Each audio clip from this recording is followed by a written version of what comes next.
नमस्कार दोस्तों, मैं अजीत द्विवेदी अपने यूट्यूब चैनल पर आज आप लोग को साइंस पढ़ाने वाला हूँ। पहले मैं बता दूँ कि साइंस यानी विज्ञान क्या होता है। तो विज्ञान के बारे में अगर अध्ययन करना हो तो एक क्रमबद्ध, सुगठित, सुव्यवस्थित एवं तार्किक भाषा को विज्ञान कहा जाता है। ये विज्ञान की डेफिनेशन है। यानी क्रमबद्ध,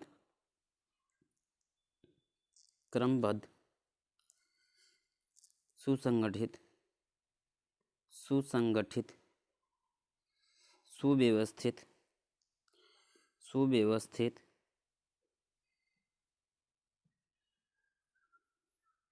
एवं तार्किक भाषा को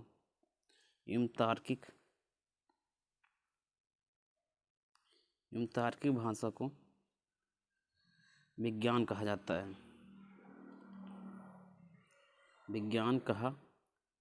है। इसके बाद में विज्ञान की मुख्यतः विज्ञान की अगर शाखाओं के बाद में बात किया जाए तो 3 से ज़्यादा शाखा होती हैं। पहला होता है भौतिकी, दूसरा होता है रासायनिक और तीसरा होता है जीव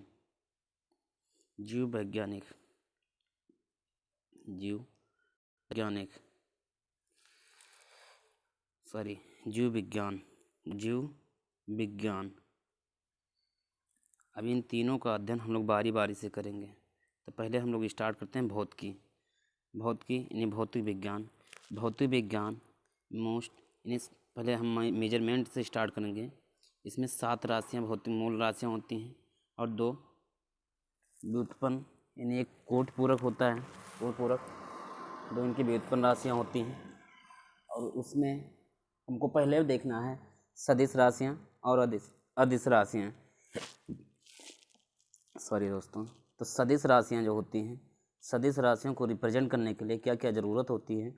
सदिश राशियों को रिप्रेजेंट करने के लिए परिमाण के साथ दिशा इनकी ज़रूरत होती है। और अदिश राशि को जब रिप्रेजेंट करना होता है तो अदिश राशि को रिप्रेजेंट करने के लिए सिर्फ परिमाण की आवश्यकता होती है, सिर्फ परिमाण की ज़रूरत होती है। तो चलिए हम लोग कुछ थोड़ा बहुत देखते हैं इनकी डेफिनेशन को कि भौतिक राशियाँ क्या होती हैं। और मैं आप लोग से रिक्वेस्ट करना चाहूँगा कि इसके आप नोट्स भी बना लीजिएगा। भौतिक राशियों को अदिश एवं सदिश राशि 2 भागों में बांटा गया है। भौतिक राशियाँ जो होती हैं, इसमें से भौतिक जो सदिश राशियाँ होती हैं,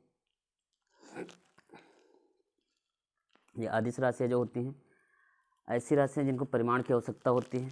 दोस्तों, परिमाण की जिसकी आवश्यकता होती है वो अदिश राशि होती हैं। दूरी, समय, चाल, कार्य, ऊर्जा, शक्ति, ये अदिश राशियाँ हैं। अब दोस्तों क्वेश्चन ऐसे पूछा जाएगा कि मान लीजिए क्वेश्चन आपसे पूछा जाएगा कि निम्न में से कौन से अदिश राशि नहीं है। क्वेश्चन आएगा, क्वेश्चन देख लीजिए, जैसे निम्न में से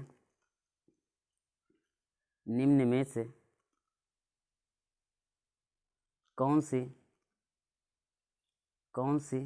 अदिश राशि नहीं है। निम्न में से कौन सी अदिश राशि नहीं है। आपको 4 ऑप्शन दिया रहेगा, उसमें में से एक ऑप्शन आपको गलत रहेगा। जैसे निम्न में से कौन सी अदिश राशि नहीं है, पहला ऑप्शन होगा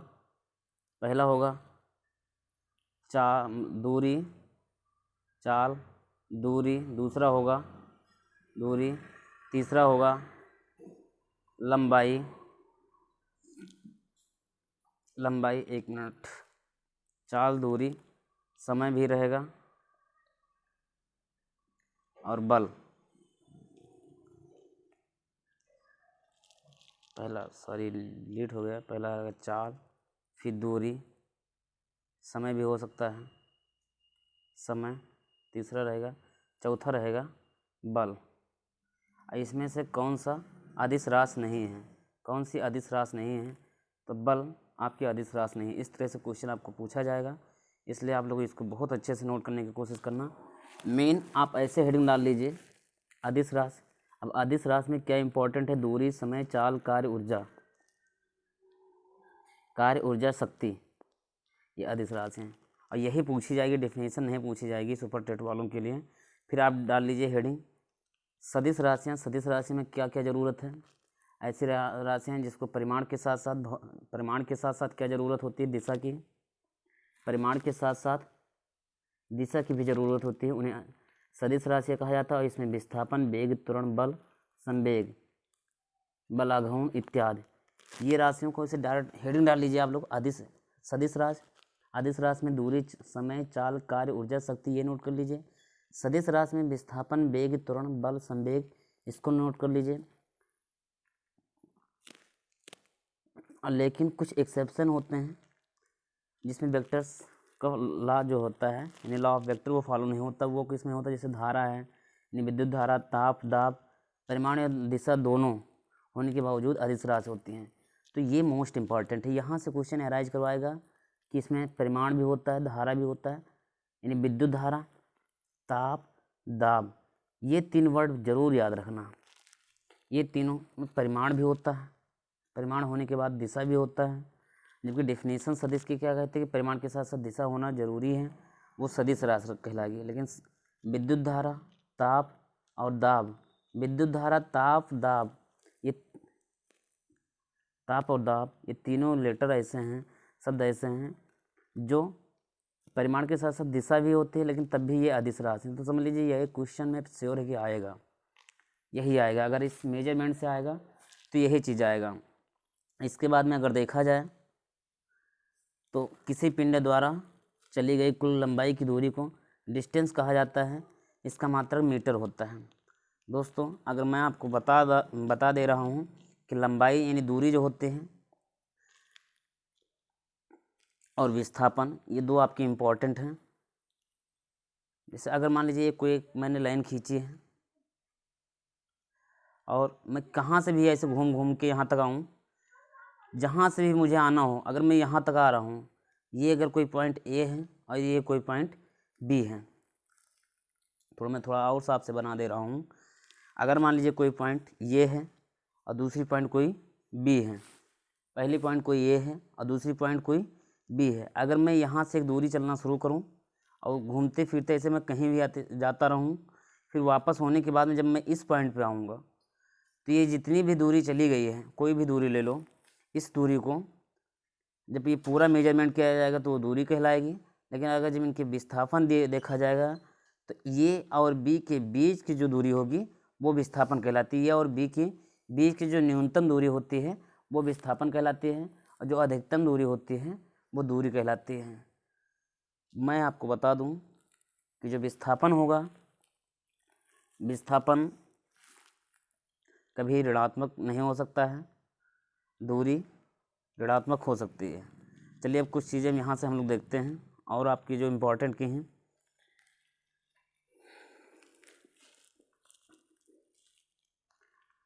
अब दूरी के कुछ छोटे छोटे एवं बड़े मात्रक होते हैं, ये आपके लिए इम्पोर्टेंट। जैसे प्रकाश वर्ष, तो प्रकाश वर्ष जो होता है निर्वात में प्रकाश के द्वारा तय की गई दूरी, और उसका मान कितना होता है मैं आपको बता दूँ कि निर्वात में प्रकाश की चाल सबसे ज़्यादा होती है। अगर इनकी चाल देखा जाए निर्वात में, यानी एक प्रकाश वर्ष अगर होता है तो 9.46 × 10⁻15, 9.46 × 10⁻15 मीटर के बराबर होता है एक प्रकाश वर्ष में।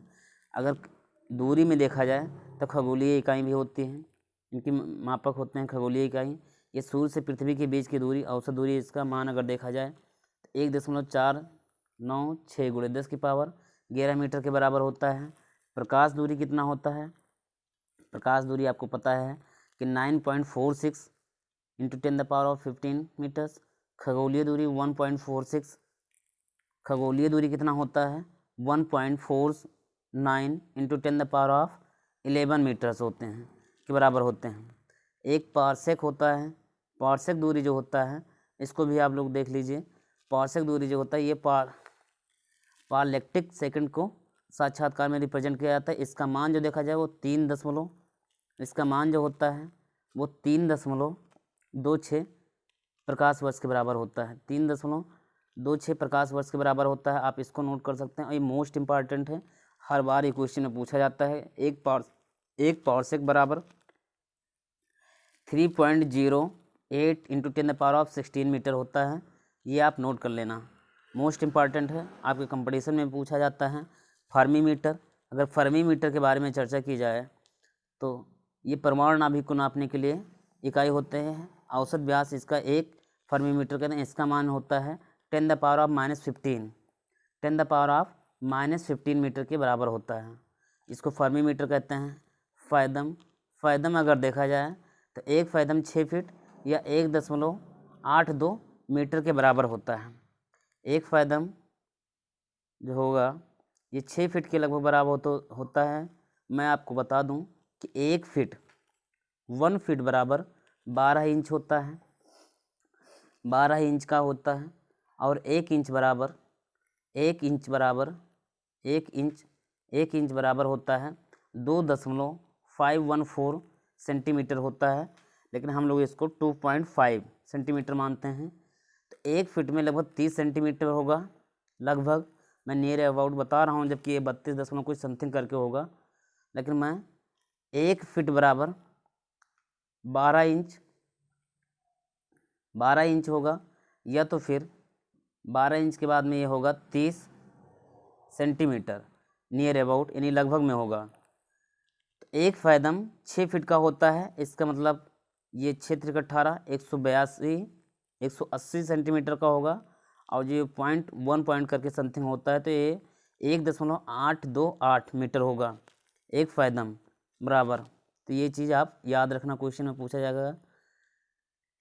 और एक केबल 100 फ़ैदम के बराबर होता है। एक केबल 100 फ़ैदम के बराबर होता है। इसका मतलब क्या हुआ कि एक केबल अगर 100 फ़ैदम के बराबर है तो 1 फ़ैदम 6 फीट का होता है, तो 100 फ़ैदम 600 फीट का हो जाएगा। और 1 फीट 1.828 मीटर के होता है। 1 दशमलव यहाँ से देखिए 1.82 गुणे 600, इनका अगर देखा जाए तो ये हो जाएगा 6 2 जा 12, 6 8 जा 48 और 1 जोड़ोगे 49, 6 1 जा 6, 10 हो जाएगा। इतने मीटर के बराबर होगा, 1092 मीटर के। एक केबल बराबर होता है 1092 मीटर के।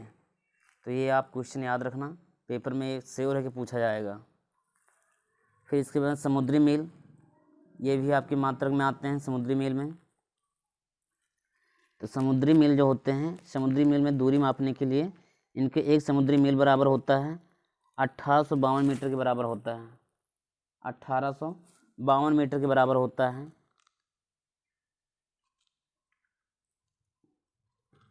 हम लोग थोड़ा बल के बारे में देख लें, जो इम्पोर्टेंट है। ये मैंने नोट्स कंप्लीट किया है, जो इम्पोर्टेंट है वही सिर्फ आपको बताया जा रहा है। इसका चाहें तो आप स्क्रीनशॉट ले सकते हैं और या नोट्स भी बना सकते हैं। आप लोग जो चाहें वो आप करिए। बल, अगर फोर्स देखा जाए तो बल वह कारक होता है जो किसी पिंड पर लगने पर उनकी स्थिति में परिवर्तन होता है। बल, जो मैं आपको बता दूं कि अगर मान लीजिए कोई एक पिंड है, मान लीजिए कोई है, अगर इस पर जब फोर्स लगाया जाएगा बाहर तरफ से, तब ये विस्थापित होगा। बल का अगर मात्रक देखा जाए या बल किस प्रकार की राशि होती है, ये आपसे पूछा जाएगा। जो पूछा जाएगा वो लाइन आप यहाँ से अंडर कर दे रहा हूँ कि बल एक सदिश राशि है।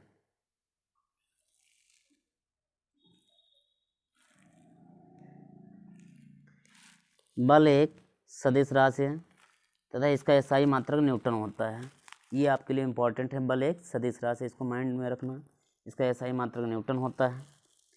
सीजीएस पद्धति में इसको डाइन कहा जाता है। और 1 न्यूटन बराबर 10⁵ डाइन के बराबर होता है। 1 न्यूटन बराबर 1 किलोग्राम प्रति सेकंड स्क्वायर होता है। इसको भी आप समझ सकते हैं कि किसी पिंड पर कार्यशील बल का पिंड का द्रव्यमान यम उस पर लगने वाले त्वरण ए के गुणनफल के बराबर होता है। यानी बल को हम एफ से डिनोट करते हैं, एफ बराबर एम ए।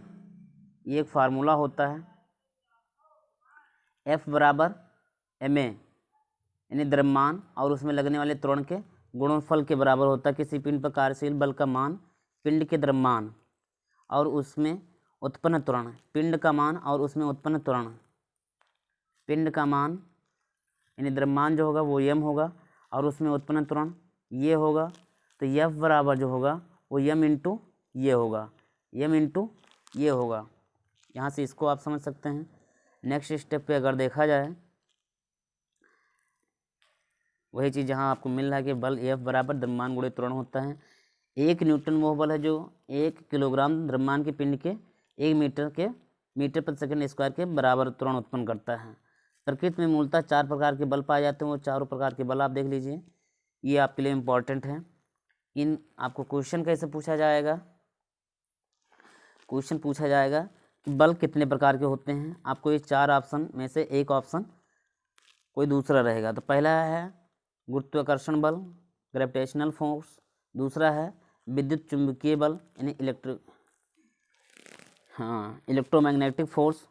फिर क्षीण नाभिकीय बल, वीक न्यूक्लियर फोर्स तथा प्रबल नाभिकीय बल, वो स्ट्रांग न्यूक्लियर फोर्स के नाम से जाना जाता है। ये चारों आप अच्छे से तैयार कर सकते हैं। ये प्रकृति में यही 4 प्रकार के पाए जाते हैं। आपसे क्वेश्चन पुटअप होगा, क्वेश्चन पूछा जाएगा आपसे कि प्रकृति में कितने प्रकार के बल पाए जाते हैं। तो ऐसे भी क्वेश्चन बन सकता है कि प्रकृति में कितने प्रकार के बल पाए जाएंगे। तो पहला होगा 3, दूसरा होगा 5, तीसरा होगा 4, चौथा होगा इनमें से कोई नहीं, इनमें से कोई नहीं। तो बहुत सारे लोग इसमें से क्लिक कर देते हैं, इनमें से कोई नहीं। लेकिन मैं आपको बता दूं कि ये आंसर गलत है और यहाँ सही होगा चौथा, यहाँ सही होगा चौथा। तो इस तरह से आप अपने आप को कंप्लीट कर सकते हैं।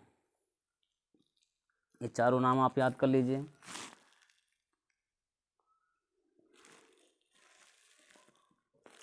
फिर चारों प्रकार के बलों में गुरुत्वाकर्षण बल सबसे कमज़ोर। ये इम्पोर्टेंट है आप लोग के लिए कि चारों प्रकार के जो बल होते हैं इसमें गुरुत्वाकर्षण सबसे कमज़ोर और प्रबल सबसे ज़्यादा नाभिकीय बल होता है। ये सबसे ज़्यादा स्ट्रांग होता है नाभिकीय वाला। तो यहाँ ये लाइन स्टेटमेंट लिखा, आप चाहें तो इसको नोट डाउन कर सकते हैं कि गुरुत्वाकर्षण बल सबसे कमज़ोर और प्रबल नाभिकीय बल सबसे मजबूत होता है। फिर न्यूटन के गति के प्रथम नियम से बल को परिभाषित किया जाता है, F बराबर ma से। तो ये कोई इम्पोर्टेंट नहीं है, लेकिन चाहें तो आप इस लाइन को भी नोट कर सकते हैं। नेक्स्ट क्वेश्चन है कार्य। कार्य को कैसे रिप्रेजेंट किया जाता है। कार्य का मात्रक आपको पता है क्या होता है, जूल होता है। SI मात्रक CGS पद्धति में कार्य को अर्घ बोला जाता है। कार्य बराबर होता है बल गुणे बल की दिशा में विस्थापन। तो थोड़ा बहुत इसको हम लोग समझ लें। बल गुणे यानी कार्य का मात्रक अगर निकालना हो, कार्य का मात्रक जो होगा ये होता है बल गुणे बल की दिशा में विस्थापन, बल की दिशा में विस्थापन ये हो जाता है। कार्य का मात्रक मैंने बताया कि SI मात्रक इनका और CGS दोनों मात्रक मैंने बता दिया है।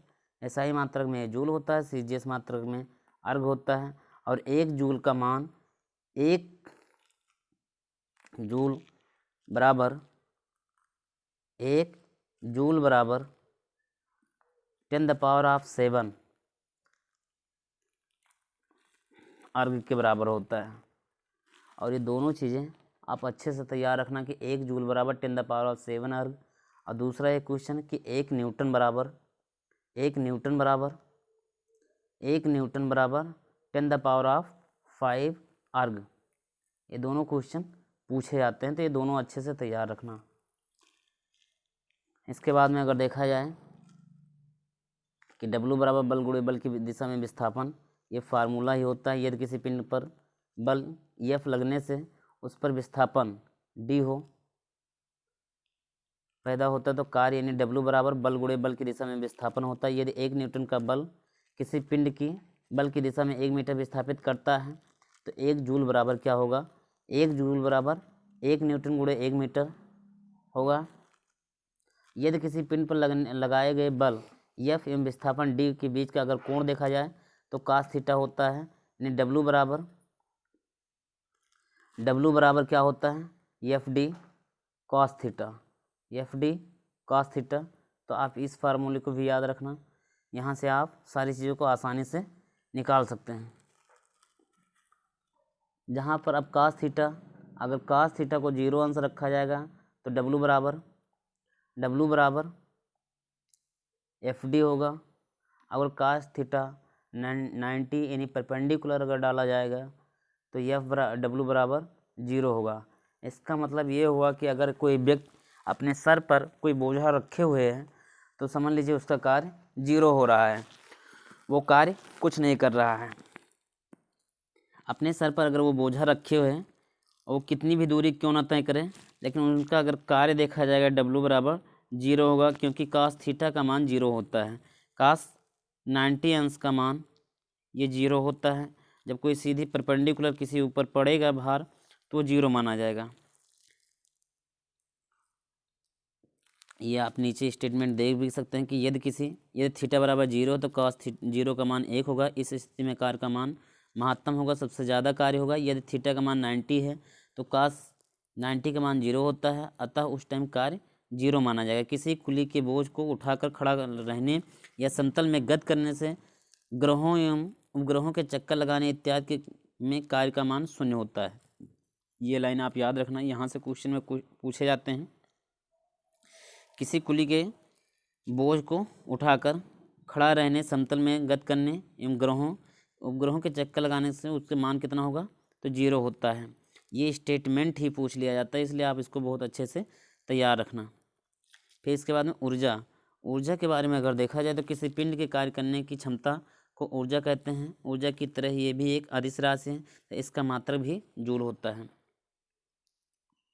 ऊर्जा क्या है, ऊर्जा अदिश राशि है, इसका मात्रक भी जूल होता है।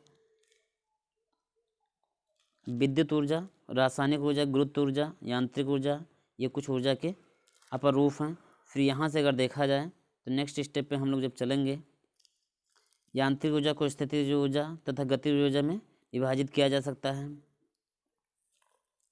किसी पिंड की स्थिति या आकार परिवर्तन के कारण इसमें जब संचित ऊर्जा को स्थिति ऊर्जा कहते हैं। यानी किसी पिंड की स्थिति या आकार परिवर्तन के कारण कोई स्थिति हो, गति न कर रहा हो और संचित ऊर्जा या ऊर्जा को स्टोर कर रहा हो तो उसे पोटेंशियल एनर्जी यानी स्थिति ऊर्जा कहते हैं। यदि किसी पिंड का द्रव्यमान m, पृथ्वी का गुरुत्वीय त्वरण g तथा पिंड की सतह से ऊंचाई h हो तो स्थितिज ऊर्जा पोटेंशियल एनर्जी बराबर होता है mgh। तो आप इसको देख सकते हैं।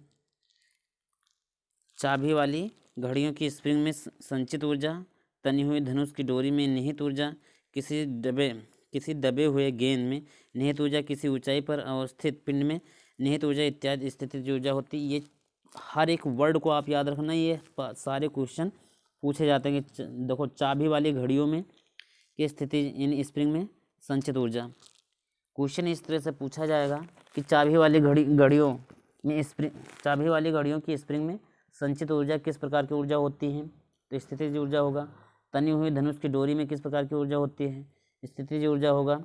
दबे हुए गेंद में किस प्रकार की ऊर्जा होती है, स्थितिज ऊर्जा होगी। तो ये सारी चीज़ें आप अच्छे से तैयार रखना।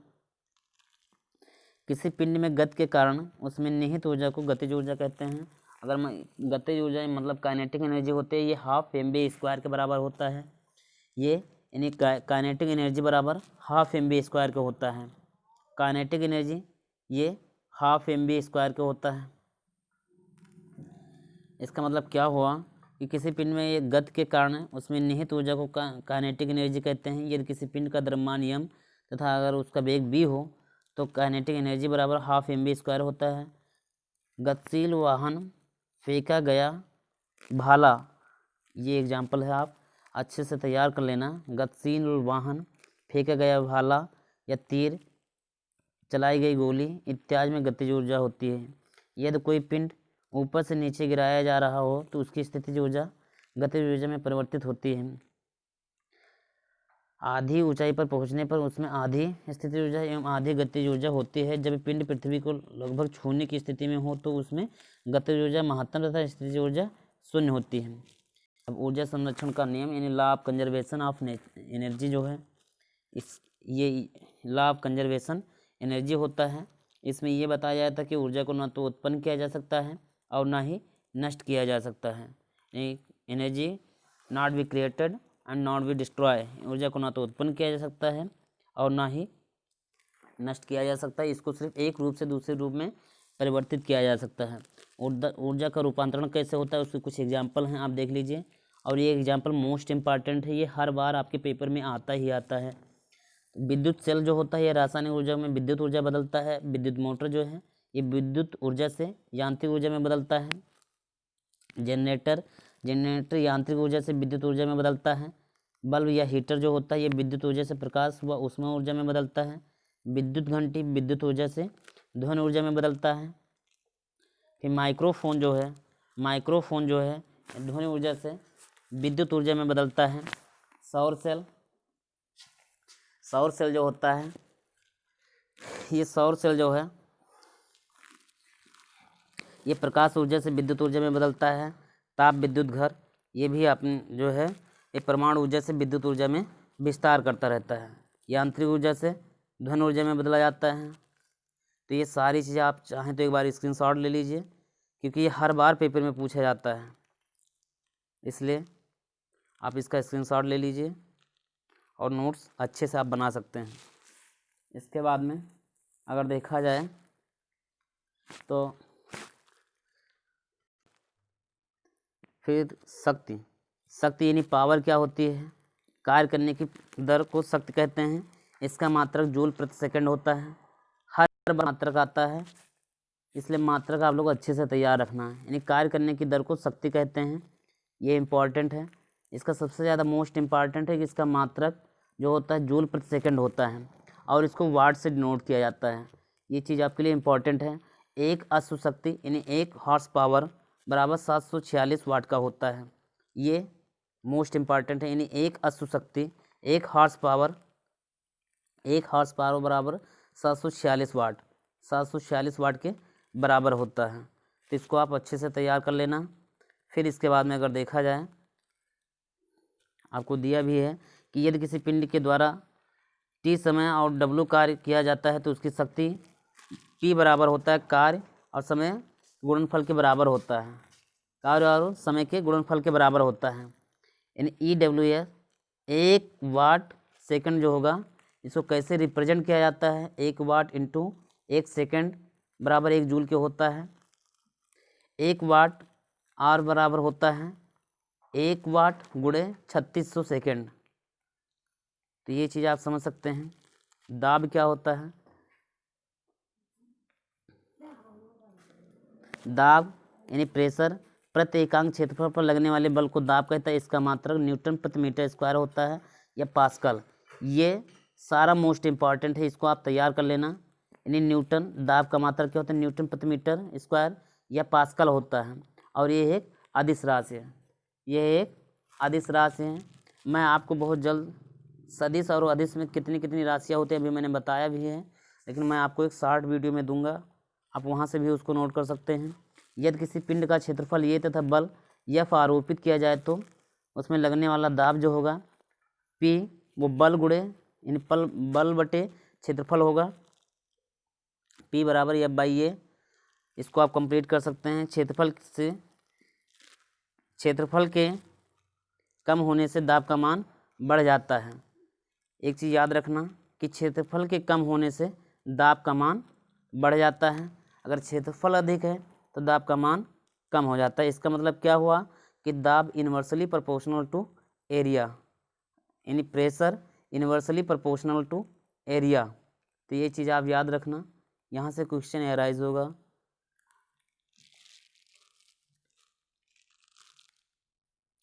बैगो।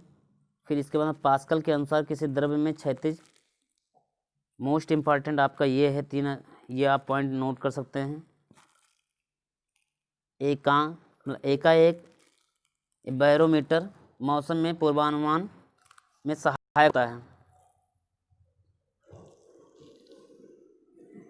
जैसे एकाएक अगर बैरोमीटर का पारा गिरता है तो आंधी आती है, एकाएक अगर गिरता है तो आंधी आती है। अगर धीरे धीरे बैरोमीटर नीचे गिरता है तो वर्षा होती है।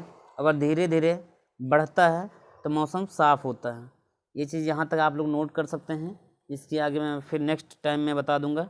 अगर आप चाहिए तो 2 लाइनें और हैं, यहाँ से आप इसको भी नोट डाउन कर सकते हैं। स्क्रीनशॉट ले लीजिए। एक वायुमंडलीय दाब बराबर कितना होता है?